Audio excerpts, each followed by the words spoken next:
Hello friends, मैं आशुतोष कश्यप स्वागत करता हूं आप सभी का बूस्टर क्लासेस में। आज हम आपके लिए वर्ल्ड ज्योग्राफी से संबंधित कुछ मोस्ट इम्पॉर्टेंट क्वेश्चंस लेके आए हैं। ये सभी प्रश्न आपके यूपीपीएससी, आरओ, एआरओ और पीसीएस के एग्ज़ाम्स में पहले भी कई बार रिपीट किए जा चुके हैं और आगे भी इनसे संबंधित प्रश्न पूछे जाने की काफ़ी संभावना है। इन प्रश्नों से आपको अपने आगामी एग्ज़ाम्स की तैयारी में निश्चित रूप से काफ़ी सहायता मिलेगी। तो चलिए प्रारंभ करते हैं। आज का पहला प्रश्न आपके सामने है, भूगोल का जनक किसे कहा जाता है? ए हेरोडोटस को, बी एलेक्सीमेंडर को, सी इराटोस्थनीज को या डी हिकैटियस को। इस प्रश्न का सही उत्तर है सी इराटोस्थनीज को।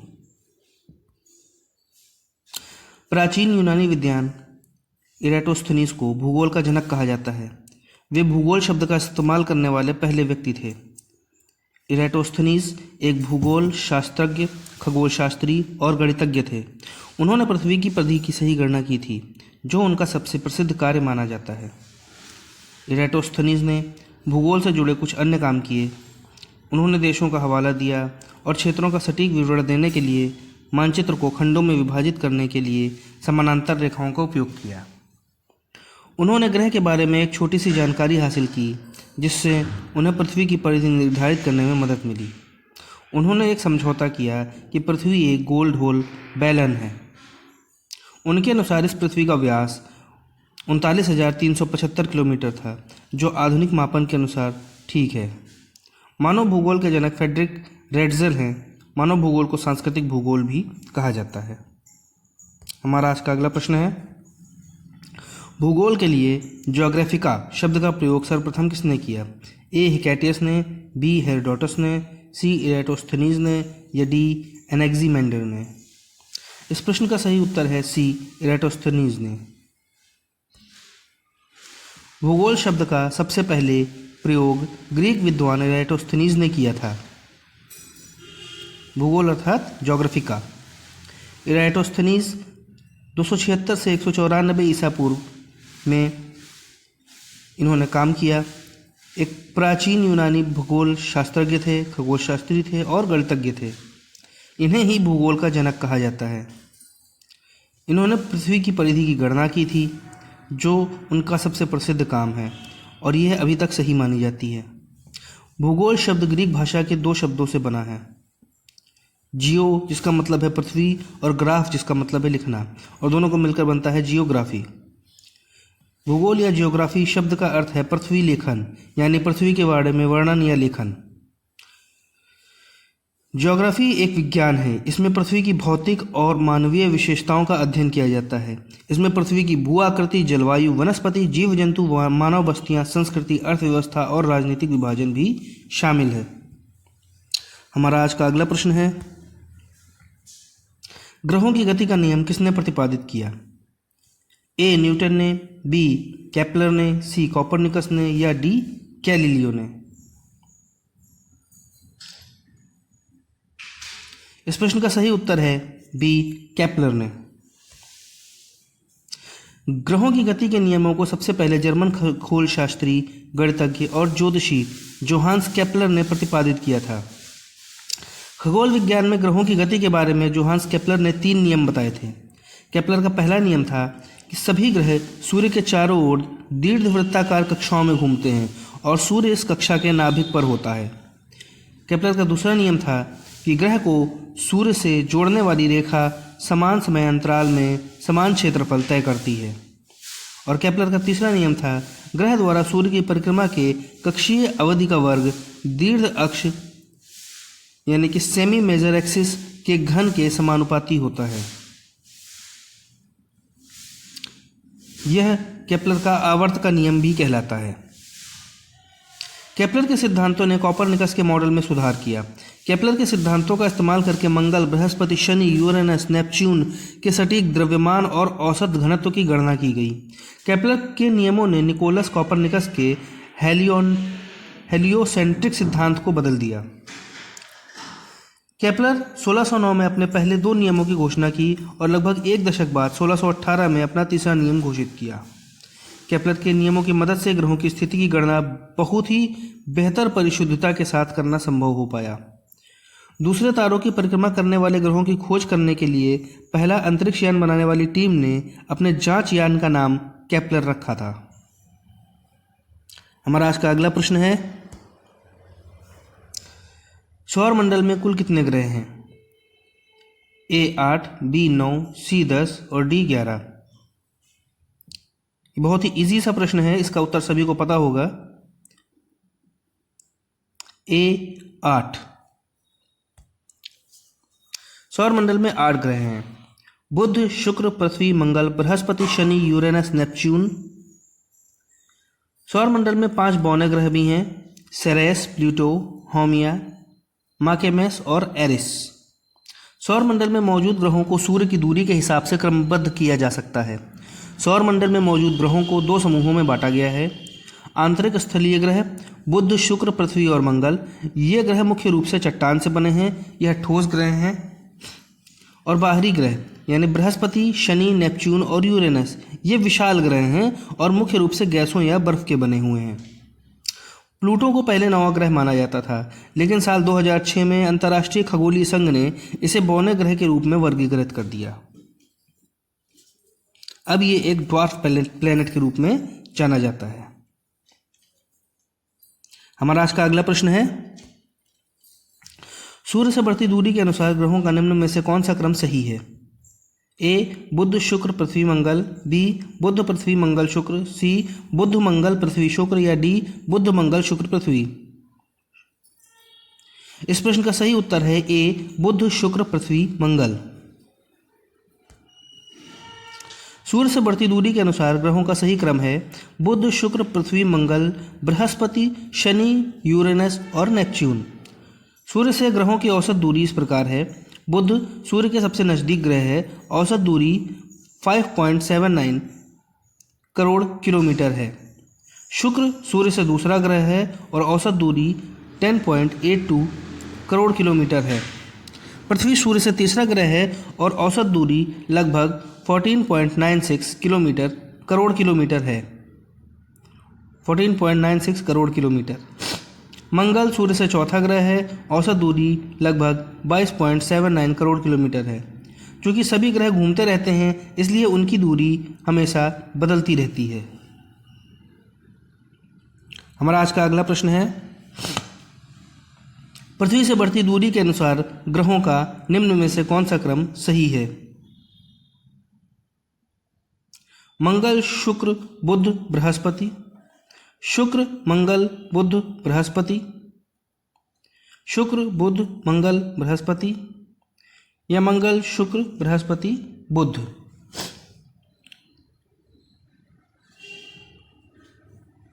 इस प्रश्न का सही उत्तर है शुक्र, मंगल, बुध, बृहस्पति, यानी कि ऑप्शन बी, शुक्र, मंगल, बुध और बृहस्पति।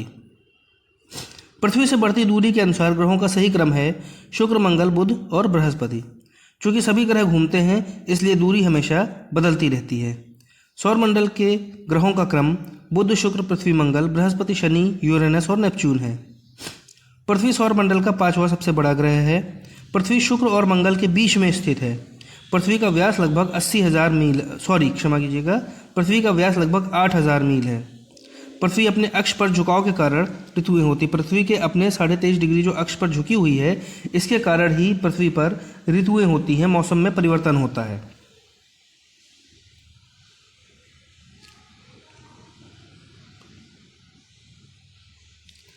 आगे बढ़ने से पहले हम आपको अपने यूपीपीएससी आरओ के सुपरफास्ट बैच अंतिम प्रहार के बारे में बता दें। ये एक सुपरफास्ट क्रैश कोर्स है जिसमें हम बहुत ही कम समय में आपकी सारी तैयारी को पूरा कराते हैं। लगभग 30 दिनों में ही हम आपको एग्ज़ाम रेडी कर देंगे और आपका कंप्लीट रिवीजन करवाएंगे। इसको करवाने के लिए हालांकि हम आपसे थोड़ा समय लेते हैं। आपको दिन में लगभग 4 घंटे हमें देने होंगे। और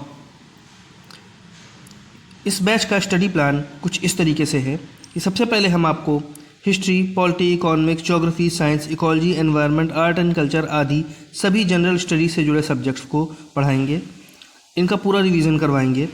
इसके साथ ही करंट अफेयर्स और most important one liner questions को भी हम देखेंगे। वन लाइनर क्वेश्चंस आपको पूरे कोर्स को रिवीजन करने में या उसे रिकॉल करने में हेल्प करता है। इसके अलावा हिंदी लैंग्वेज आपके इस एग्ज़ाम के लिए बहुत इंपॉर्टेंट है, तो हम हिंदी लैंग्वेज को भी पढ़ेंगे।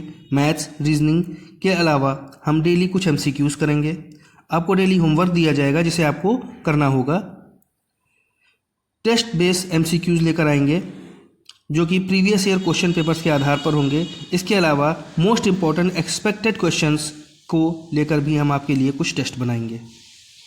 इस तरीके से एक पूरा प्लान तैयार किया गया है। यदि इस प्लान के ऊपर आप चलते हैं तो बेहतरीन से बेहतरीन आप कर सकते हैं अपने एग्ज़ाम्स में।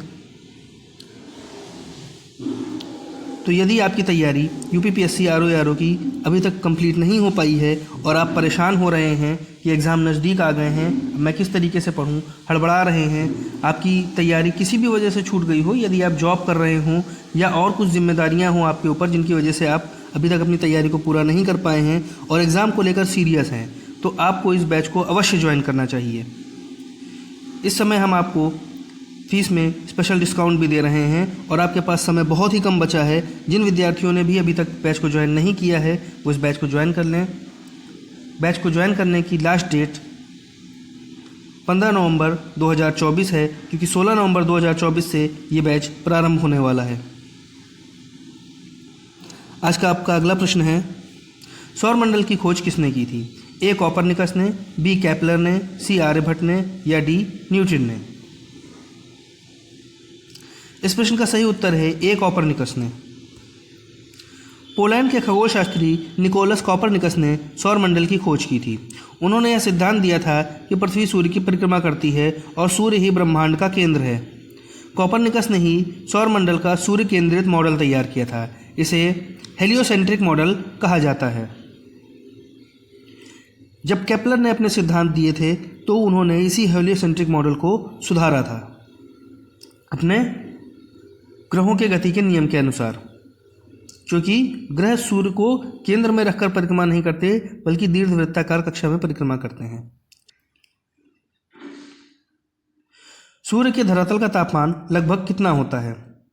3000 degree Celsius, 5000 degree Celsius, 4000 degree Celsius या 6000 डिग्री सेल्सियस? इस प्रश्न का सही उत्तर है 6000 डिग्री सेल्सियस, यानी ऑप्शन डी। सूर्य के धरातल का तापमान लगभग 6000 डिग्री सेल्सियस होता है। सतह पर सूर्य का तापमान लगभग 6000 डिग्री सेल्सियस है। कोर पर 15 मिलियन डिग्री सेल्सियस है और कोरोना यानी उसके एकदम बाहरी भाग पर 1 से 2 मिलियन डिग्री सेल्सियस है। सूर्य के तापमान की वजह क्या है? सूर्य के केंद्र में नाभिकीय संलयन की प्रक्रिया लगातार होती रहती है, जिससे बहुत ज़्यादा ऊर्जा पैदा होती है। यह ऊर्जा सूर्य की बाहरी परतों तक पहुंचती है और सूर्य को गर्म करती है। सूर्य की सतह पर गुरुत्वाकर्षण बल के कारण दबाव बना रहता है, जिससे तापमान बना रहता है। सूर्य की संरचना की यदि हम बात करें तो सूर्य मुख्य रूप से हाइड्रोजन और हीलियम गैसों से बना है। सूर्य की 3 प्रमुख परतें हैं, कोर, रेडिएटिव जोन और कॉन्वेक्टिव जोन। हमारा आज का अगला प्रश्न है, सूर्य के सबसे दूर कौन सा ग्रह है? ए पृथ्वी, बी बुध, सी बृहस्पति या डी वरुण? इस प्रश्न का सही उत्तर है डी वरुण। सूर्य से सबसे दूर ग्रह वरुण यानी नेपच्यून है। वरुण सूर्य से 4.5 बिलियन किलोमीटर दूर है। वरुण पर सूरज की रोशनी पहुंचने में 4 घंटे का समय लगता है। वरुण पर अंधेरा छाया रहता है और यहाँ तेज बर्फीली हवाएं चलती हैं। वरुण को बर्फ से ढका ग्रह माना जाता है। वरुण को खोजने में गणितीय आकलन का इस्तेमाल किया गया था। वरुण को सूर्य का एक चक्कर पूरा करने में 165 साल लगते हैं। सूर्य से दूरी के हिसाब से ग्रहों का क्रम इस प्रकार है: बुध, शुक्र, पृथ्वी, मंगल, बृहस्पति, शनि, यूरेनस और अंत में वरुण या नेपच्यून। बुध ग्रह सूर्य के सबसे पास है। हमारा आज का अगला प्रश्न है, सूर्य का प्रकाश धरती तक पहुंचने में कितने मिनट लेता है? ए 8.3 सेकेंड, बी 7.3 सेकेंड, सी 9.4 सेकेंड या डी 10 सेकेंड। इस प्रश्न का सही उत्तर है 8.3 सेकेंड। सूर्य की रोशनी को पृथ्वी तक पहुंचने में औसतन 8 मिनट और 20 सेकेंड का समय लगता है।